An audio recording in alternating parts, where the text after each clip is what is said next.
그런데요, 민주당 내부에서 좀 들려오는 얘기 하나를 좀 짚어보려고 합니다. 강서구청장 보궐선거 승리의 자신감 때문인지는 알 수 없습니다만 민주당 사람들 몇몇이 내년 총선 200석 얘기를 꺼냈습니다. 오늘 그 택시기사님이 그러는 민주당만 잘하면 내년에 이 정권 끌어내릴 수도 있다. 200석 넘길 수 있다. 뭐 이렇게 기사님 얘기인데 강서 보궐선거에서 참패했잖아요. 네. 저는 수도권도 준비돼 있다는 것을 강서에서 보여준 거거든요. 수도권 120 몇 개 의석을 석권하면 200석 못하리라는 법도 없습니다. 윤석열 대통령이 저지른 직권남용 이런 거는 헌법에 나와 있는 법률, 명백한 법률 위반이기 때문에 네. 이게 소명되면 바로 탄핵입니다. 그래서 족쇄가 딱 채워지기 때문에 꼼짝 못하는 거죠. 국민이 대통령을 통제할 수 있는 겁니다. 정동영 전 의원, 정동영 전 장관 화면 참 오랜만에 보는데 일단 구장 차장님, 네. 한 명만 얘기한 게 아니에요. 이탄희 의원, 뭐 연합, 연대 얘기를 했지만 국민의힘을 100석 이하로 내리는 거다. 조 전 장관, 장외에서 이탈 보수 세력까지 다 합해서 200석을 되길 희망한다. 보신 그대로 수도권 의석 석권 땐 200석 가능하다. 어떻게 보셨습니까? 강서구청장 한 곳에서 큰 표차로 이기다 보니까 자신감이 충만하다 못해서 굉장히 업되신 것 같은데요. 근데 내년 총선 국민들은 어느 당에게 표를 더 모아줄지 아직 결정하지 않으셨거든요. 또 누가 어떻게 나올지 이거에 대해서도 아직 선거 구도, 이미 선거 구도 획정도 아직 안 끝났습니다. 그런데 이미 자신들에게 많은 표를 몰아줄 거라고 가정하고 저렇게 말씀하시는 것이 저 얘기를 들었을 때 얼마나 국민들이 표 줄 사람은 생각도 안 하는데 어떻게 김칫국부터 마시나 그런 생각을 하지 않을까 저는 생각을 하고요. 물론 자신감을 회복한 것은 맞습니다. 민주당이 그 대선 그리고 지방선거 참패 이후에 상당히 이재명 사법 리스크에 주눅들어 있다가 강서구청장에서 이제 새로운 희망의 그 싹을 발견을 하고 예. 이 싹이 아직 제대로 발화가 되기도 전인데 이미 꽃을 막 피워서 만개한 것 같은 200석 얘기가 나오는 것은 저건 국민에 대한 약간 좀 너무 성급한 모독이 아닐까 하는 생각이 들고요. 역대 선거에서 보면 자만한 정당이 항상 패배했습니다. 예. 과거 2017년 대선과 2018년 지방선거에서 압승했던 그 더불어민주당이 뭐라고 얘기했습니까? 20년 집권한다고 그러지 않았습니까?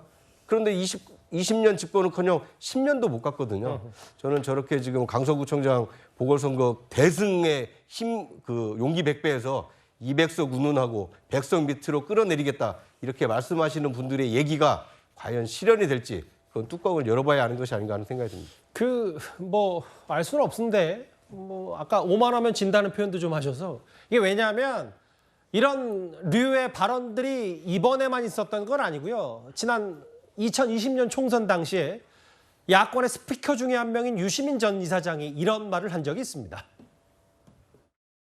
범진보가 180석을 넘기고 되게 정의당이 180석을 합치면 넘기는 그 경계선에 서게 되는 그런 게 되면 제일 좋지 않나? 희망사항입니다만 예. 투표를 다 하면 불가능한 목표가 아닌 상황에 와 있다. 예, 저는 하여튼 범진보 180, 민생당까지 다 합쳐가지고 비례를 받는 경우에 그것이 불가능한 것은 아니다. 근데 복잡다단하네요. 이런 많은 시나리오들이 나와서 200석 얘기.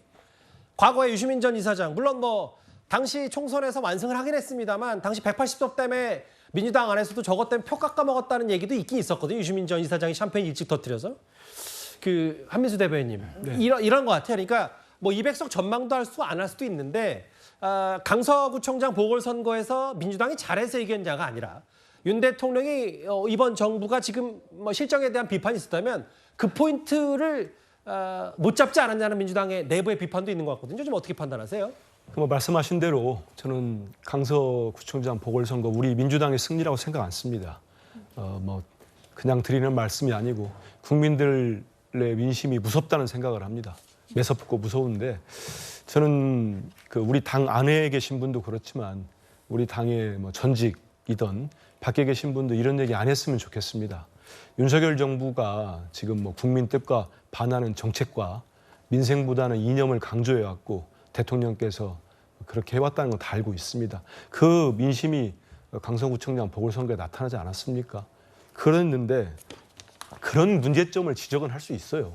아직도 여전히 말로만 하고 행동이 없습니다. 이런 지적은 할 수 있습니다만 예. 좀 전에 우리 구장차장도 얘기했지만 지금 선거까지 아직도 5개월여 남짓 있는데 예. 정말 유권자들께서 우리 국민들이 5개월 뒤에 우리 민주당을 심판할 수도 있습니다. 근데 지금 와서 지금 이런 단계에서 200석 얘기가 무슨 얘기입니까? 저는 의석수 얘기하는 거 맞지 않고요. 적어도 우리 당 지도부나 당에 있는 저도 정무직 당직자입니다만은 저런 얘기는 거론 자체를 안 했고 설사 이런 얘기들이 거론되면은 당대표부터 모두가 이건 적절하지 않다는 인식을 공유하고 있다는 말씀드리고 이런 건 절대 당에도 도움이 안 되기 때문에 저는 안 하시는 게 좋지 않겠나 이런 생각이 듭니다. 사실은 정말 200석 바람대로 된다면 민주당 일부 사람들 얘기처럼 제자구역 3분의 2가 되기 때문에 개헌도 할 수 있고 대통령 탄핵 소추도 할 수 있고 법안도 다 쉽게 통과할 수 있고 지금 뭐 법안 올라가면 윤 대통령의 거부권 행사도 무력화할 수 있다. 근데 이제 200석이 되려면 정말 수도권을 다 뺏어야 되는데 이제 정광재 대변인께 질문을 드리고 싶은 건 200석도 200석이고 반면에 이제 민주당에서 200석 얘기가 나오는데 오늘 국민의힘에서는 또 쇄신 얘기, 인적 쇄신 얘기가 나오고요. 좀 네. 비교가 되는데 어떻게 좀 판단하시겠어요? 저는 지금 한민수 대변인처럼 생각하는 게 민주당의 당론이라면 저희가 정말 경계해야 한다고 생각하고요. 예. 이탄희 의원이나 뭐 조국 전 장관이 얘기하는 것처럼 민주당이 200석도 얻을 수 있다라고 하는 게 이 민주당의 중론이라면 저희가 좀 안심해도 될 것 같다는 생각을 합니다. 예. 그러니까 한국 정치가요 그동안 오만한 정당에 대한 평가의 과정이었다라고 해도 과언이 아닐 것 같습니다. 저희 그 보수 정당도요 2016년에 예. 180석 얻을 수 있다고 했습니다. 그런데 122석 얻으면서 한 석 뒤진 2당에 머물렀습니다. 2020년에도 상당히 반성한 모습을 좀 덜 보였기 때문에 저희가 참패를 했었는데 민주당도 2008년에는 상당히 어려운 선거를 치른 경험도 있죠. 그러니까 대한민국 유권자들의 전반적인 인식이 이미 굉장히 선진화돼 있고 예. 오만한 정당, 거만한 정당에 대한 평가 분명히 준엄하게 해줄 것이라고 생각이 듭니다. 저희 국민의힘은 그래서 이제 정쟁 안 하고 민생 그리고 또 혁신과 변화를 통해서 다음번 총선에 임하겠다는 말씀을 드리고 있고요. 겸손한 자세로 내년 총선을 치를 생각입니다. 네.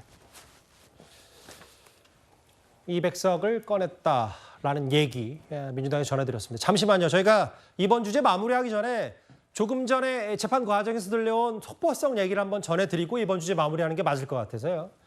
아시는 것처럼 오늘 이재명 대표의 재판, 대장동 위례 재판이 진행이 됐고 오후부터 진행이 됐는데 현장에서 들려온 얘기는 이재명 대표 측이 재판에서 수차례 검사의 말을 끊고 끼어들었다.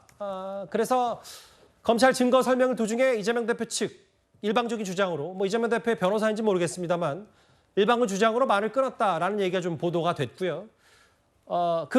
이 대장동 위례 재판부가 끼어들기를 중지하면서 이러면 진행이 안 된다라는 얘기까지 이재명 대표 측이 한 모양이에요.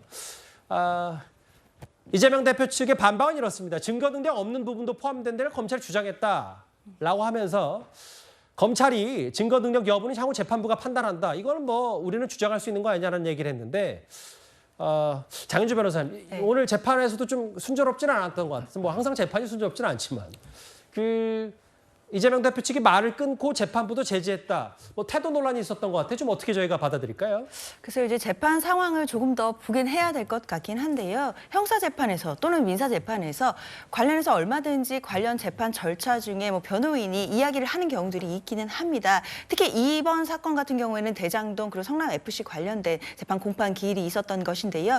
검찰이 뭐 증거 설명이나 관련된 뭐 설명들을 할 수 있는 것이고 그 설명 과정에서 뭐 증거 능력이 없는 재판에 대해서 설명을 한다든지 또는 이 증거 설명을 내용 자체를 하는 것이 아니라 검찰 쪽에 의견을 제시한다든지 이런 경우에는 변호인이 끼어들어서 이런 부분에 대해서 좀 정정해 주실 것을 요구하는 경우도 있거든요. 예. 그러다 보니까 좀 분위기가 험악해지는 경우도 있고 그럼 재판장은 당연히 중간에서 중재를 하는 경우도 있습니다. 이런 부분들은 또 재판에서 또 나름 이재명 대표라는 피고인을 향한 재판이기 때문에 예. 있을 수 있는 장면이라고 생각은 드는데요.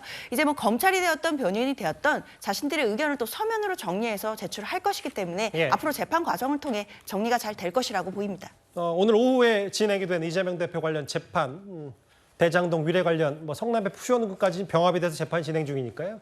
그 얘기 속보성으로 짧게 한번 만나봤습니다.